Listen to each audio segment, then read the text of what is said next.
Good morning, everyone. We're continuing here in NIDCHEI YISRAEL by the Horowitz, and he gives himself a small introduction to the Sefer, and he writes, Al Shem HaKosav, why did I call this Sefer NIDCHEI YISRAEL? What exactly does that mean?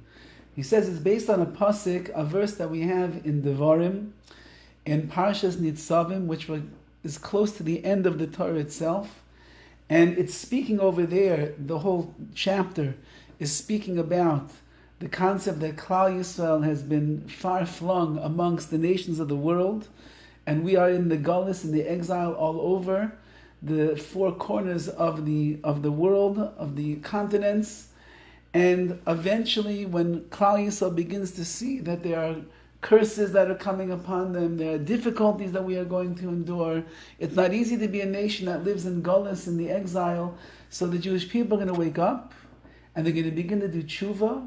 And from the tshuva that Klal Yisrael does, eventually the geula, the redemption, is going to come. And the pasuk says, Im yeh nidachacha b'ksei hashamayim. And the pasuk is saying over here that if you're dispersed, nidchei means your dispersed ones will be at the ends of heaven. Misham yikabetzcha Hashem Elokecha. From there, HaKadosh Baruch is going to gather them. Umisham yikachecha, and from there Hashem is going to take them and bring them back. Which means that no matter how far Klal Yisrael is going to be, no matter where they're going to travel in this long Galus, which already is 2,000 years since the Beis HaMikdash was destroyed, no matter how much pressure there's going to be from the nations that are around us and the like, HaKadosh Baruch Hu makes the haftach, he makes a promise to Klal Yisrael. And that is that as long as you will be Mesim Lev, you will put your heart to understand that Hashem wants us back. Hashem doesn't want us to be engulfed in the flames of the culture and the society that we are a part of. HaKadosh Baruch Hu wants us to remain firm and strong and proud to be a Jew and cling to the ways of Torah and of mitzvahs.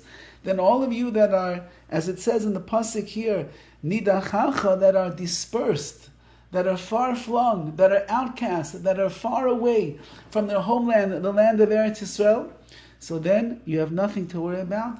The Ribbono Shel Olam promises that He will gather you in, and He will take you, He will bring you back home. Says the Horowitz, I'm coming here to explain many of the basic and main foundations of our religion, that are incumbent upon every person, that finds himself wandering in foreign lands and countries.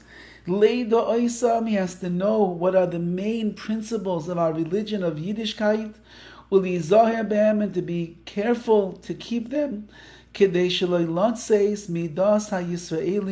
he should not depart from the religion of Klal Yisrael. Says the Horowitz, I need to inform you of what it means to be a Jew.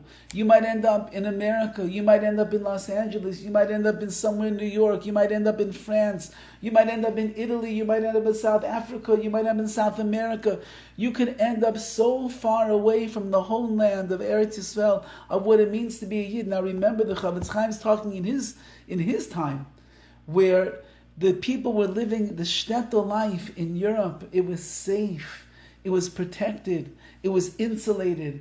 There were yeshivas, and there were chadarim, and there were men that were learning in kollel. There were wives that had yiras shamayim, and the tznius was on the highest of levels, and the whole life, the essence was Yiddishkeit, was Torah, was listen to the Rav, and come back after a long day's work and go sit in a shir and learn HaKadosh Baruch Hu's Torah, have a munah, and be tachin that all of your panas is coming from Hashem. If you couldn't get a good shochet, you wouldn't eat meat. You would never even think and dream of being mechalel, of desecrating the Shabbos. This was the way of the world, and it was done with ava, with love, and with the simcha to be a Jew. Says the Horowitz, but you're going to end up far away. I don't want you to forget what it means to be a Jew. I'm also going to explain many of the halachas, the laws of Orach Chaim, the laws of daily living, the laws of Yardea, which will emphasize kashrus, and the like, shenachutz l'kol ish, that are so important to every single person, hamizgoyre sham ladasei sam, that is living far away, so he should know them, and he'll be able to live his life as a full-fledged religious Jew. Gam yevoyer bekame prakim goydel schar mekaymi mitzvos haTorah. I'm also going to explain many chapters about the great reward that you will receive for fulfilling the mitzvahs of the Torah, and the opposite, the tremendous punishments that a person will receive, chas v'shalom, God forbid, if he tramples and desecrates the Torah.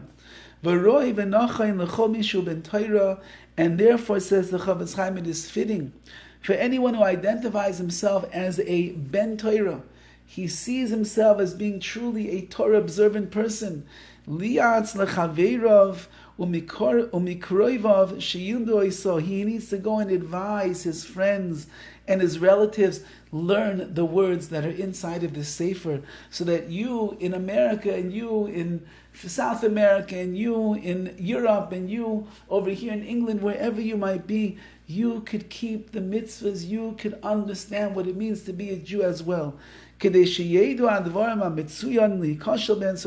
understand these things very well, and they should not stumble in them, and they will be careful from making mistakes. And on the other hand, they will see the benefits, they will see the glory, they will see the eternal link that they are in this chain of Yiddishkeit, and they will not chas v'chalila turn away from the Torah.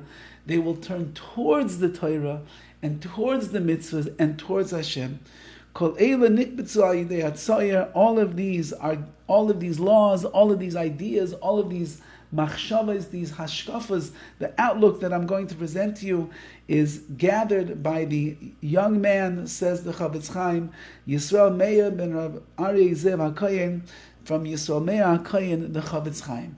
So in his great effacing humility, the Chofetz Chaim calls himself a young man, although we said he's already 46 years old, 46 years of wisdom, of Torah, of Amelus B'Torah, of his Kedusha, of his Tahara, and he is about to embark on this beautiful sefer to inspire us to know how chashiv, how wonderful, and how beloved it is to be a member of Klal Yisrael, who is connected to the Torah, to mitzvahs, and to Hashem, and to our illustrious and our glorious Messiah, our transmission of what the Torah is really all about.